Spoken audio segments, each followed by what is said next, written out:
Does the strongman on the world stage today, with all the modern tools at his disposal, echo the tyrants of the past? Are the shadows of history lengthening, casting familiar silhouettes across our present?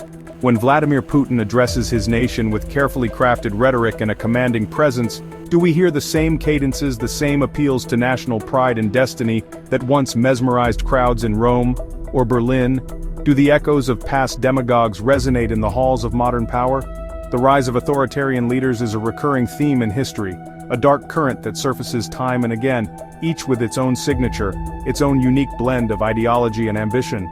Yet the similarities can be chilling, a stark reminder of humanity's capacity for both greatness and unspeakable cruelty, forcing us to ask if we're witnessing a new chapter in an old, dark story, a re-emergence of forces we thought were long vanquished. The comparison between Putin's Russia and 20th-century fascist regimes is fraught with complexities but necessary if we are to understand the true nature of the challenges we face. We must examine the structures of power, the institutions that shape society and the individuals who control them, the language of leaders, the narratives they weave to justify their actions and inspire their followers, and the treatment of the individual, the degree to which human rights are respected and protected. When a leader builds a cult of personality, demanding absolute loyalty and suppressing dissent, weaponizes nationalism, exploiting deep-seated emotions to create a sense of unity and purpose, and turns media into a mouthpiece, disseminating propaganda and silencing opposing voices, we tread familiar ground, a path paved with broken promises and shattered dreams. The question isn't whether Putin is a carbon copy of Mussolini, a mere imitation of a bygone era, or Hitler. He isn't. History never repeats itself exactly. The real question, what elements of their playbook, refined and updated for the digital age, has he adapted for the 21st century? To answer, we must first define classical fascism, understand its core tenets and its historical context, then examine Putinism, dissect its ideology and its methods, and only then draw meaningful comparisons, illuminating the present with the lessons of the past. Classical fascism wasn't simply a form of dictatorship, like those seen throughout history. It was something far more ambitious and insidious. It was a revolutionary ideology, seeking to fundamentally reshape society from the ground up. The nation was everything, the supreme entity to which all individuals were subservient. The individual, by contrast, was nothing, their rights and freedoms utterly irrelevant in the face of the nation's supposed needs. Fascism demanded absolute unity and unwavering obedience under the command of a charismatic leader, a figure seen as embodying the will of the nation. Il Duce, the Führer, these were not just rulers, but messianic figures. It glorified a mythical past, often drawing on ancient symbols and legends to create a sense of historical destiny. And it used carefully orchestrated mass rallies, striking uniforms and potent symbols like the swastika or the fasces, to forge a sense of collective purpose and belonging, however artificial. Politics became a grand theater, a spectacle designed to enthrall and manipulate. Overwhelming reason with raw emotion, appealing to the basest instincts of the crowd.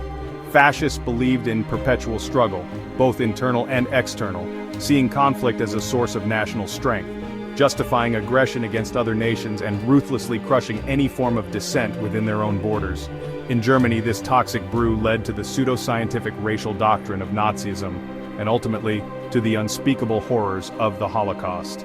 Fascism required a powerful mass party, a highly organized and disciplined political machine that permeated every aspect of society, leaving no sphere of life untouched. Organizing everything from youth groups, indoctrinating the young, to labor unions, controlling the workforce. The party, the state, and the nation were to become one indivisible entity, a single, all-encompassing force, creating a totalitarian regime, where the state held absolute power over every aspect of life.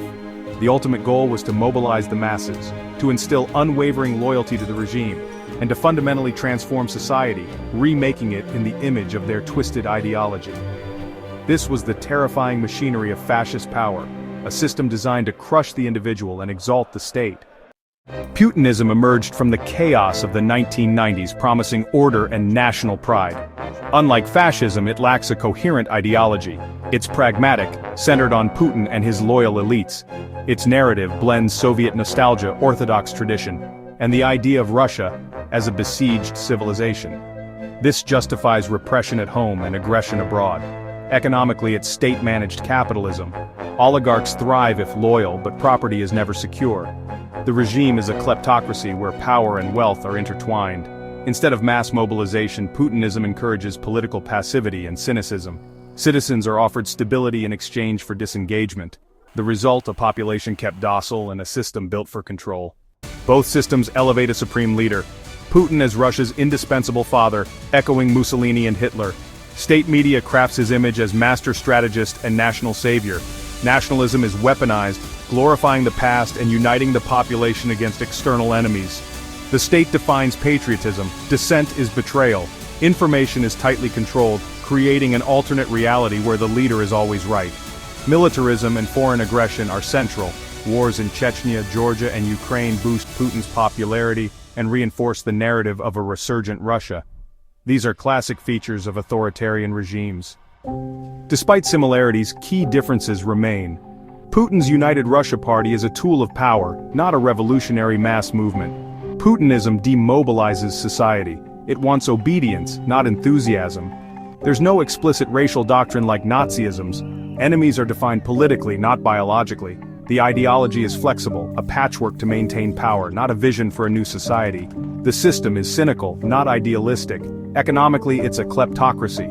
Personal enrichment, not state-driven transformation, is the goal. Putin's regime is built for theft, not utopia. The question looms large, echoing through the halls of political discourse. Is Putin's Russia fascist?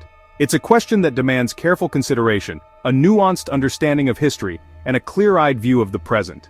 Not by the strict historical definition that we often associate with the term, it notably lacks the fervent mass movement, the kind that propelled historical fascist regimes to power. Nor does it possess a truly transformative ideology, a comprehensive vision for reshaping society, and crucially, it lacks the explicit racial doctrine that defined the regimes of Mussolini or Hitler. Instead, what we see is a modern tyranny, a system of governance built on different yet equally insidious foundations. It's a system built on pervasive information control, manipulating the narrative to maintain its grip. A kleptocracy where power and wealth are concentrated in the hands of a select few. And it thrives on political passivity, a sense of resignation that allows the regime to operate unchecked. Yet despite these differences, it undeniably borrows from the fascist playbook, adopting tactics and strategies that echo those of the past. The cult of the leader, where Putin is elevated to a near mythical status, weaponized nationalism used to stoke patriotic fervor and justify aggressive actions, relentless propaganda saturating the media landscape with a distorted version of reality, and military aggression used as a tool to project power and expand influence. Some scholars and analysts have termed it para-fascism, a way to describe this complex hybrid. A regime that exhibits many fascist traits but doesn't quite fit the traditional mold of a fully fascist state. But the real danger lies in getting bogged down in debating labels, while ignoring the very real and devastating reality on the ground, because for Russians and their neighbors, those living under its shadow, the end result is tragically the same, regardless of what we call it. Lost freedom, the erosion of fundamental rights and liberties. Pervasive fear, a climate of intimidation that silences dissent, and devastating war, the brutal consequences of unchecked aggression. Putin's system ruthlessly crushes any form of dissent, silencing opposition voices. It shamelessly lies to its own people, feeding them a constant stream of disinformation and propaganda. And it wages brutal wars, inflicting immense suffering and destruction.